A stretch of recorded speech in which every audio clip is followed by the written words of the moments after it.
Hi guys, welcome back to my channel. আমি মহিমা।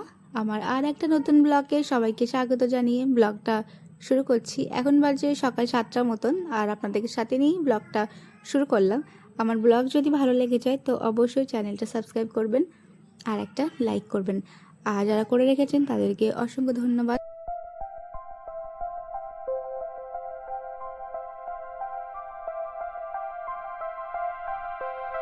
দিনটা রয়েছে রবিবার, আর আজকে একটুখানি লেট করে ঘুম থেকে উঠলাম, কারণ স্কুল তো নেই। তো সেই কারণে 7টার সময় ঘুম থেকে উঠে গেছি, আর উঠেই আগে ঠাকুর প্রণাম করে তারপর ব্রাশ কমপ্লিট করলাম আর চলে এসেছি রান্নাঘরে। কারণ সকাল সকাল খাই আমি ওষুধ থাইরয়েডের, তো সকালে আর ওষুধ নিয়ে নিয়েছি। আর সকাল সকাল একদম জল খেতে ইচ্ছা করে না, গাটা কেমন করে, কিন্তু খেতেই হবে কারণ চাটা খাবো সেই কারণে। আর তারপর তো আমি জামাটা চেঞ্জ করে নিই। তো ব্যাস আমি রান্নাঘরে চলে এসেছি। সব বাসনপত্রগুলো সব ধোয়া হয়েছিল, সেগুলো সব ক্যাবিনেটের মধ্যে রেখে দেবো।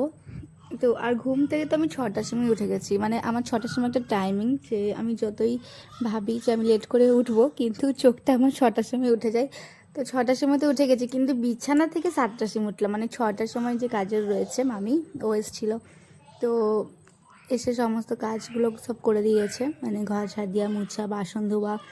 তো তারপর যখন চলে গেছে, তারপর আমি বিছানা থেকে উঠে তারপরে আমার যে কাজগুলো রয়েছে সেগুলো করলাম। যেমন সবার আগে ঠাকুর প্রণাম করে লাইটটা অন করে দিই, তারপর ব্রাশ, তারপর জল খাই, বাসন টাসনগুলো গুছাই, তারপর টুকটাক যে কাজগুলো রয়েছে সেগুলো করি। আর যেদিন হয়তো আসে না সেদিন তো আমি সবটাই করি একার হাতে। তো যাই হোক, এখানে আমার বাসন টাসন কিন্তু একদম গুছানো হয়ে গেছে। আর এই র্যাকটার মধ্যে আমি রাখি হাতা, খুন্তি, এগুলো সব রাখি একদম গ্যাসের সামনে, যাতে তাড়াতাড়ি তাড়াতাড়ি পেয়ে যায়। আমার খুব দরকারি জিনিস থাকে এখানে। তো যাই হোক, এই জায়গাটাও একদম পরিষ্কার হয়ে গেছে। আর যেহেতু রাত্রেবেলায়, আমি সমস্ত ব্লকে বলে রাখি যে রাত্রেবেলায় আমি সব রান্নাঘরটা পরিষ্কার করেই রাখি। সকালবেলা একটুখানি ভালো করে ভিজে কাপড় দিয়ে মুছে দিই, কারণ সারা রাতের ব্যাপার, পোকা টোকা সব ঘুরে বেরিয়েছে বা মাকড়সা, তো সেই কারণে একবার ভালো করে একটুখানি মুছে দিই, তারপর কিছু খাবার টাবার বানাই। আর প্রায় তখন ওই 8টার মতন টাইম হচ্ছিল, যে টাইমে চাটা আজকে খাবো, তাড়াতাড়ি খেয়ে নেবো। তো ব্যাস এখানে আমার মোছাটা হয়ে গেছে, আর গ্যাসটা অন করে দুধ গরম করতে বসিয়ে দিলাম। তারপর বসিয়ে দেবো চাটা বানিয়ে দেবো। আর চা বানাতে বানাতে প্রায় ওই 8:30টার মতন টাইম হয়েই যায়। তো সকাল সকালেই আমি চেষ্টা করি একদম খেয়ে নেওয়া চাটা। তো এই যে আমার বর রবিবারে নিয়ে এসেছিলো মিষ্টি, আর রয়েছে নিমকি, কচুরি, আর আরেকটা মিষ্টি। তো আর আমার মেয়েটা, ও উঠে গেছে আমার সাথে, তো এখন ওকে চাই মিষ্টি।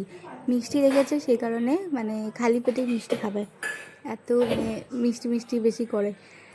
তো যাই হোক, এখানে আমি ওকে মিষ্টি দিয়ে দেবো, ও খাবে। আর আমি তারপর চায়ের জন্য সব রেডি করব। যেমন আজকে তো কচুরি নিয়ে এসছে, তো খাবো কচুরি, তো কিছু বানাতে হবে না।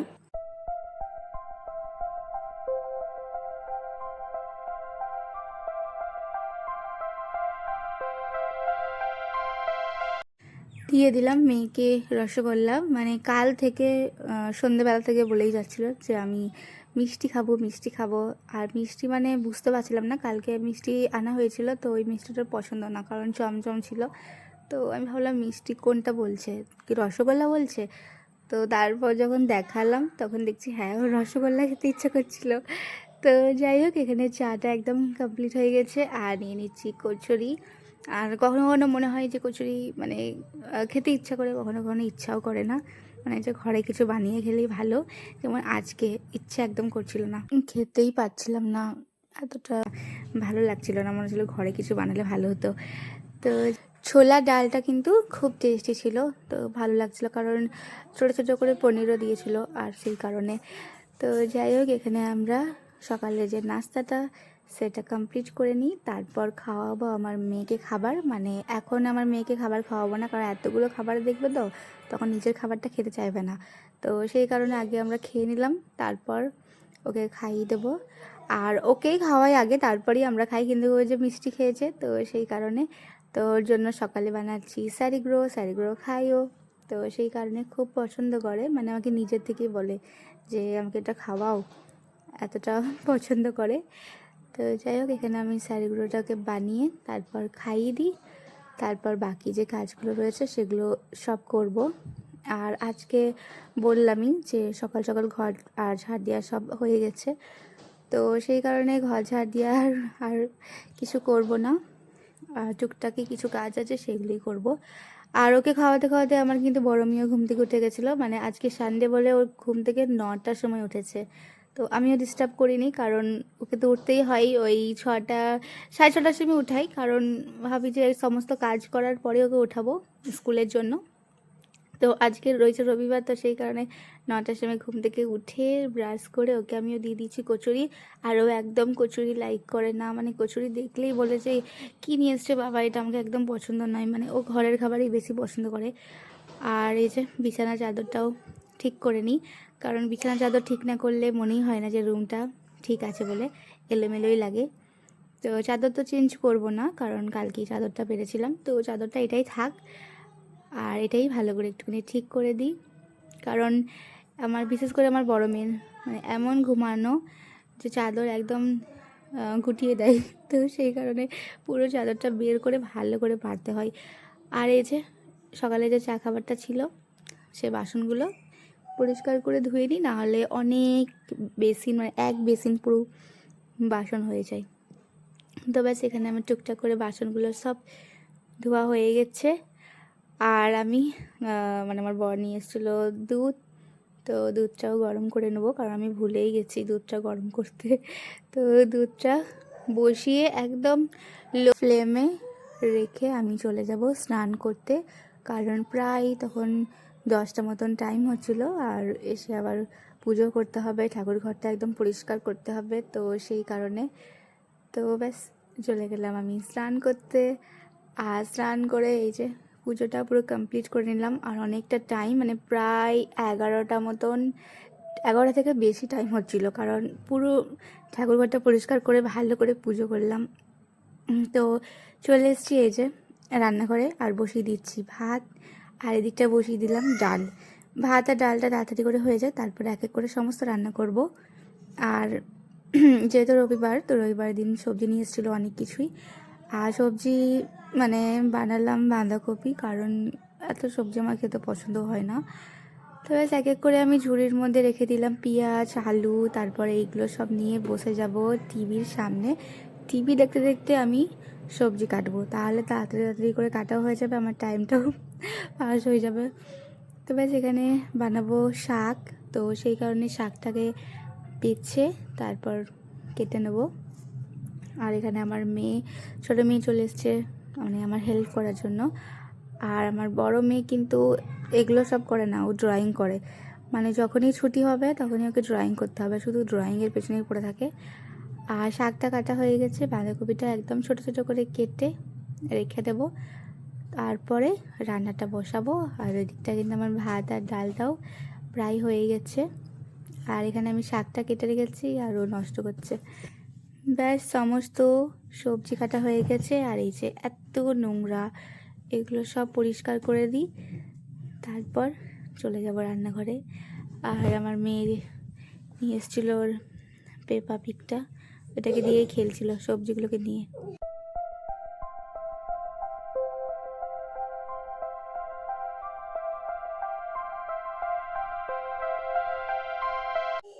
যত সবজির খোসা ছিল সেগুলো এই প্লাস্টিকের মধ্যে রেখে দেবো, কারণ এই দিকটাই 3-4টা করে বড় বড় একদম গরু আসে, তো ওদেরকে খাওয়াতে পারবো। ভয়ও পাই, কিন্তু মানে একদম দূরের সামনে আসলেই মা মা করে, তো সেই কারণেই খোসাগুলো প্লাস্টিকের মধ্যে রেখে দিই, ওরা আসলে ওদেরকে খাইয়ে দেবো। আর এই যে আলু আর বাঁধাকপি কেটেছিলাম, এগুলো সব ধুয়ে নিচ্ছি। এদিকটা কেটে রেখেছিলাম আদা, রসুন, লঙ্কা, পেঁয়াজ, একটা পেস্ট বানাবো। আর শাকটাও ভালো করে পরিষ্কার করে ধুয়ে নিই, কারণ অনেকটাই বালি ছিল, আর এই বর্ষার সময় শাক অবস্থা খারাপ, তো সেই কারণে। আর এই যে মাছও ধুচ্ছি, মাছে ছিল পমপ্লেট আর ছিল কাতলা, শুধু পেটি, কাতলা আমার শুধু পেটি ভালো লাগে, আর পেটি রান্না করাই, শুধু পেটি আনবে। তো বসিয়ে দিয়েছি দুটো কড়াই, কারণ অনেকটা টাইম হচ্ছিলো, আমার ছোটো মেয়েকে খাবার খাওয়াতে হবে, তো সেই কারণে তাড়াতাড়ি করে রান্না করব। আর ডালটাও স্বাদ তুলে নিয়েছি, আর এদিকটায় মাখিয়ে দিচ্ছি নুন হলুদ মাছের মধ্যে, আর মাছটা পরিষ্কার করে ধুয়ে নুন হলুদটা মাখিয়ে রেখে দিই। আর বসিয়েছিলাম তেল গরম হতে, আর এক এক করে সমস্ত মাছগুলো ভেজে নেব। তো ব্যাস, এটা তো মাছটা নুন হলুদ মাখানো হয়ে গেছে। এবার কাতলা মাছটা নুন হলুদটা মাখিয়ে রেখে দিই। আর এদিকটা আমার তেলটাও পুরো গরম হয়ে গেছিলো, তো ব্যাস মাছগুলো সব দিয়ে দেবো। মানে ছোট্টই পমপ্লেট ছিল, তো সেই কারণে সব একসাথেই ভাজা হয়ে গেছিলো। তো ব্যাস এখানে সমস্ত পমপ্লেটগুলো আমার দেওয়া হয়ে গেছে আর ভাজা হয়ে গেছিলো, আর একদম ওর সাথে একদম লেগে গেছিলো এক এক করে।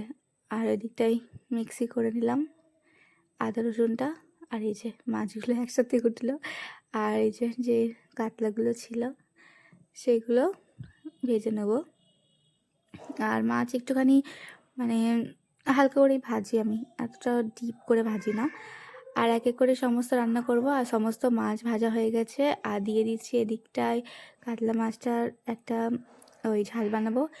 আর ওই দিকটায় দেবো বাঁধাকপি, তো বাঁধাকপিটাও দিয়ে দিচ্ছি। আর বাঁধাকপির মধ্যে কোনো জল দিইনি, এটা মানে ঢাকনা দিয়ে দিয়ে রান্নাটা করেছিলাম, আর ভালো টেস্ট হয়েছিল। তো ব্যাস আমার এক এক করে সমস্ত আগে রান্নাটা কমপ্লিট করে নিই, তারপর আবার বাকি কাজ আছে সেগুলো করব। আর এই যে রান্না করেছিলাম মাছের একটা ঝাল, ওপর থেকে দিয়ে দিলাম ধনেপাতা, ব্যাস কমপ্লিট। আর এই দিকটায় রান্না করেছিলাম পমপ্লেটটা মানে সর্ষে দিয়ে, আর একটুখানি ঘি দিয়ে দিলাম, ভালো টেস্ট হবে। আর এই যে ঢাকনা চাপা দিয়ে দিয়ে আর বাঁধাকপিটা করেছিলাম, খুবই টেস্ট হয়েছিল। আর শাকটাও হয়ে গেছে। আমার সমস্ত রান্না একদম কমপ্লিট। আজকে রান্নার ভিডিওটা দেখালাম না, কারণ অনেকটা বড় হয়ে যাবে ব্লগটা, সেই কারণে। তো ব্যাস আমি রান্নাঘরটা ভালো করে পরিষ্কার করে নিচ্ছি।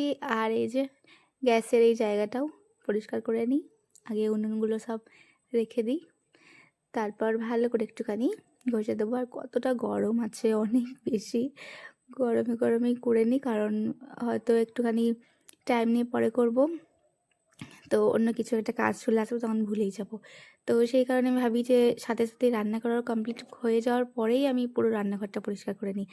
তো সেখানে আমার গ্যাসটাও একদম মোছা কমপ্লিট হয়ে গেছে, আর একবার সাইডে সাইডে ভালো করে মুছে পরিষ্কার করে নেব। সমস্ত রান্নাঘরটা একদম পরিষ্কার, মেয়েদেরকে খাইয়ে ঘুম পাড়িয়ে তারপর এই যে খেতে বসেছি। তো প্রায় তখন দুপুর 2টো মতন টাইম হচ্ছিল। তো চলো, ব্লগটা আমি এখানেই শেষ করলাম। ভালো লাগলে অবশ্যই চ্যানেলটা সাবস্ক্রাইব করবেন আর একটা লাইক করবেন। দেখা হচ্ছে নেক্সট